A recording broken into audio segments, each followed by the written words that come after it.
Muito obrigada, Sra. Presidente.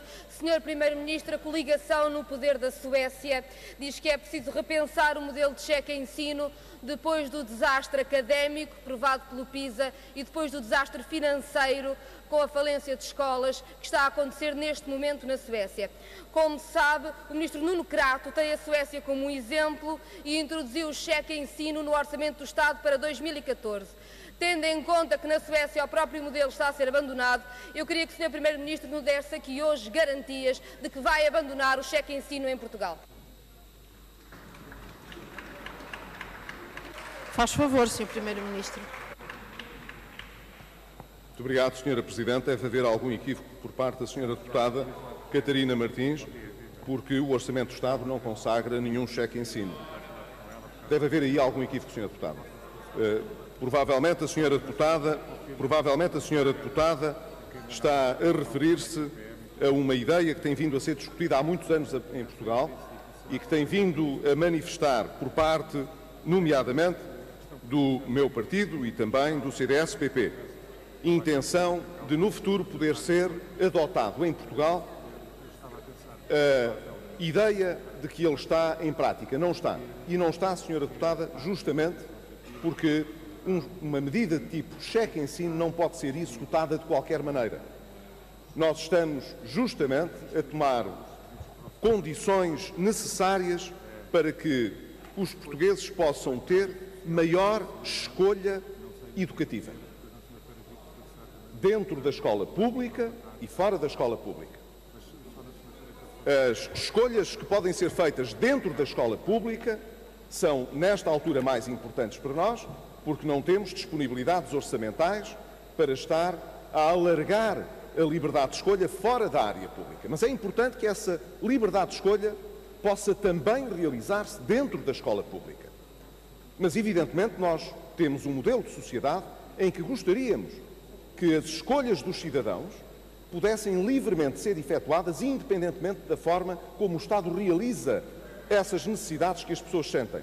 Essa é a razão porque não obrigamos as pessoas a consultar só médicos no serviço público. Elas também podem consultar médicos no serviço privado. Se as famílias quiserem que os seus filhos possam ter uma educação em escolas não públicas, também devem poder escolhê-las.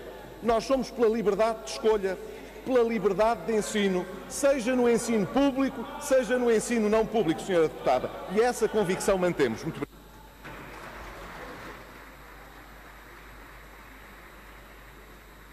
Muito obrigada, Sr. Primeiro-Ministro. Sra. Deputada Catarina Martins, faz favor. Muito obrigada, Sra. Presidente. Sr. Primeiro-Ministro talvez deva conversar um pouco mais com o Nuno Crato. No Orçamento do Estado há 20 milhões de euros para implementar projeto piloto de cheque-ensino e o que sabemos é que em Portugal este Governo deita ao lixo tudo o que na educação é internacionalmente elogiado. Deita ao lixo o programa de matemática elogiado. Deita ao lixo a formação de adultos elogiada. Deita ao lixo a formação de professores de primeiro ciclo elogiada. Entretanto, entretém-se a obrigar os professores a fazer uma prova ridícula para os humilhar, ao mesmo tempo que tenta introduzir em Portugal as ideias que já foram falhadas nos outros países e tenta criar a maior PPP de que há memória, a PPP com o cheque-ensino na escola, destruindo a escola pública. Este é um governo de ideias falhadas. Sr. Primeiro-Ministro, por falar em ideias falhadas, Christine Lagarde reconheceu que o FMI tem erros ao considerar os efeitos da austeridade. Ouvi ontem o Sr. Primeiro-Ministro dizer que estranhou as declarações de Christine Lagarde. O Sr. Primeiro-Ministro não está num café a comentar as notícias, portanto precisamos de saber o que fez com essa estranheza. Vai continuar a negociar com os funcionários da Troika, incluindo o FMI, como se nada fosse, ou vai defender o nosso país e fechar a porta a mais austeridade?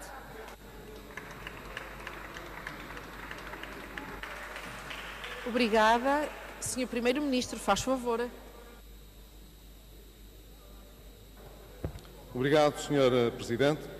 Sra. Deputada Catarina Martins, não insista, não há no Orçamento de Estado nenhuns, nem 19, nem 20 milhões para experiência piloto de cheque-ensino.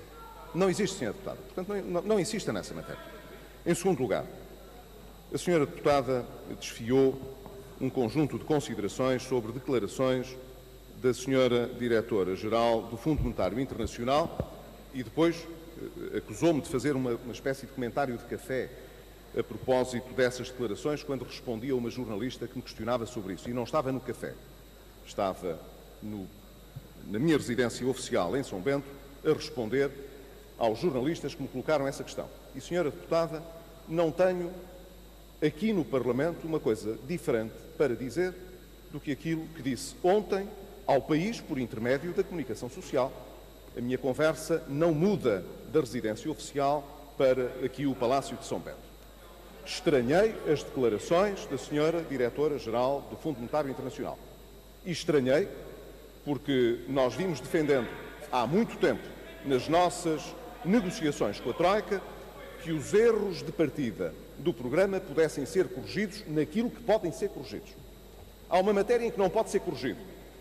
Já aqui o afirmei nesta Câmara. Nós defendemos que o processo de ajustamento pudesse ter tido lugar durante 4 anos. Não foi possível. Parece que o anterior Governo nem sequer suscitou a questão. A questão, portanto, ficou resolvida assim. O programa de ajustamento tinha 3 anos. E se tivesse de ter mais do que 3 anos depois de ter sido fechado, teria de ser um segundo programa, que é coisa que eu não quero em Portugal. Portanto, Sra. Deputada, eu estranhei que, estando nós a defender há 2 anos correções ao programa de ajustamento no que respeita às metas orçamentais, lamentei que aquelas que fossem feitas não tivessem sido tão amplas quanto aquilo que nós desejaríamos que tivesse acontecido. E se a Sra. Diretora-Geral do Fundo Monetário Internacional concorda que realmente houve esses erros de partida, então o Fundo Monetário Internacional deveria ter sido consistente e coerente e ter vindo ao encontro das pretensões do Governo português, que nas negociações com a Troika defendeu um ajustamento dessas metas mais pronunciado. O Sr. ex-ministro Vítor Gaspar disse um dia, a propósito de declarações idênticas da Sra. Lagarde, que havia uma certa hipocrisia institucional nestas instituições. E eu não posso deixar de dizer que o Sr. professor Vítor Gaspar estava cheio de razão.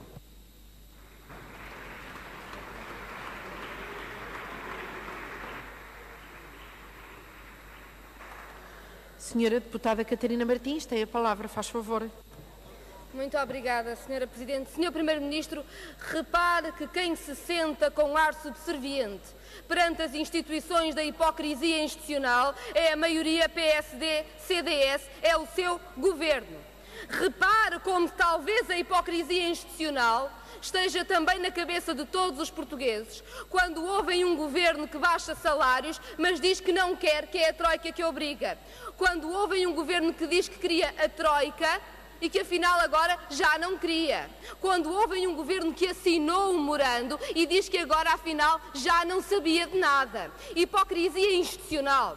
É o que os portugueses ouvem todos os dias do seu governo. É o que ouvem quando ouvem a dizer que o país está melhor e olham para as suas vidas, olham à sua volta e perguntam se o desemprego, se a quebra de salário, se a quebra de pensões, se o desespero é só nas suas vidas, porque afinal o país vai tão bem, não vai, Sr. Primeiro-Ministro? Mas a verdade é que não é essa.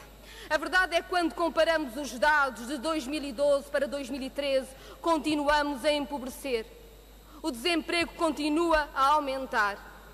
E a verdade é que a dívida pública não para de crescer. A dívida pública não para de crescer.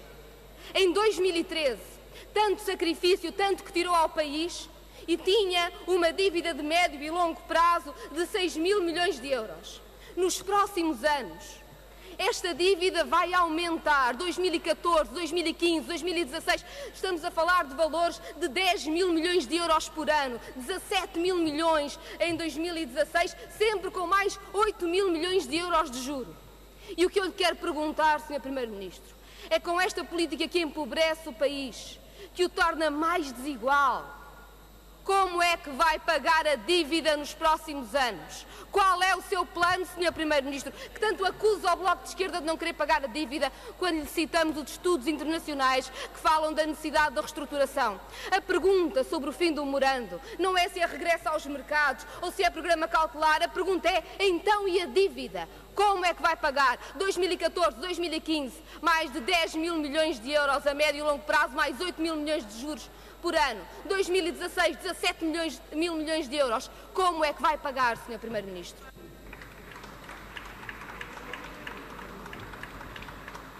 Sr. Primeiro-Ministro, tem a palavra. Muito obrigado, Sra. Presidente. Em primeiro lugar, Sra. Deputada, quero lhe dizer que não é por repetir muitas vezes que o desemprego está a aumentar que isso passa a ser verdade. Isso não é verdade, Sra. Deputada. E, portanto, escusa de estar a insistir. Números do Eurostat, o desemprego tem estado a diminuir em Portugal em termos homólogos também, Sra. Deputada. Portanto, não insista em repetir aquilo que não é verdade. Em segundo lugar, como vai pagar a dívida? Sra. Deputada, deixe-me só dizer-lhe com muita clareza. Nós iremos honrar os nossos compromissos e, portanto, iremos pagar a dívida. A estratégia do Governo é conhecida.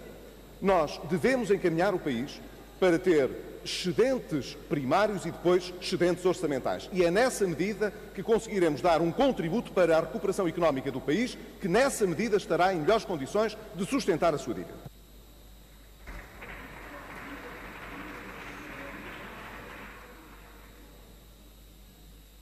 Senhora deputada, tem ainda tempo, faz favor. Muito obrigada, Sra. Presidente. Dados do Eurostat, de há pouco a taxa de emprego desceu 2,4% em relação ao ano anterior. Na verdade, PSD e CDS em 2 anos destruíram 6% do PIB. Hoje imigram mais pessoas em Portugal do que aquelas que nascem. É um país que se está a esvair de capacidade produtiva e a esvair-se de pessoas. Vai ser preciso uma década só para conseguirmos compensar os estragos destes 2 anos e voltarmos a números de 2011. Um governo da dissimulação é este, é que não tem nenhum plano para o futuro e está a vender a curto prazo, a destruir a curto prazo para tentar disfarçar o que é indisfarçável. Não há futuro com a política de austeridade. Quando o Sr. Primeiro-Ministro diz, como disse ontem na entrevista, que pretende reduzir a dívida pública em 30 pontos percentuais em 15 anos, quer dizer que está à espera de superávites e de taxas de crescimento durante 15 anos que nunca nenhum país no mundo teve, Sr. Primeiro-Ministro, nunca aconteceu. É como nos vir prometer que este ano vamos ter 40 graus no Natal e neve em agosto. Nunca aconteceu, Sr. Primeiro-Ministro. Um governo da dissimulação é este, que olha para um país em que 500 mil de jovens não têm escola nem emprego e diz-lhes que eles não têm futuro enquanto lhes promete o que não vem aí. Governo da dissimulação é este, que faz de conta que é obrigado a fazer o programa de empobrecimento que sempre foi seu. Sr. Primeiro-Ministro, sabe o que é que esperamos até hoje? Esperamos por aquele papel da Comissão Europeia que obrigava a privatizar os estaleiros navais de Viana do Castelo. Sabe porque é que esse papel não chegou, nunca apareceu? Porque não existe, Sr. Primeiro-Ministro. Porque a privatização dos estaleiros navais de Viana do Castelo terminar, é uma escolha do Governo, é uma teimosia ideológica de um Governo que quer dar um negócio à Marte e Fer por motivos obscuros que talvez um dia, a Justiça possa esclarecer. Como podemos nós acreditar? Estranho negócio em que se prometem empregos no ar, enquanto se assinam no papel os despedimentos para a vida. E estou já a terminar, Sra. Presidente, dizer-lhe uma coisa. O que sabemos sobre as privatizações é que para o Governo todos os argumentos valem.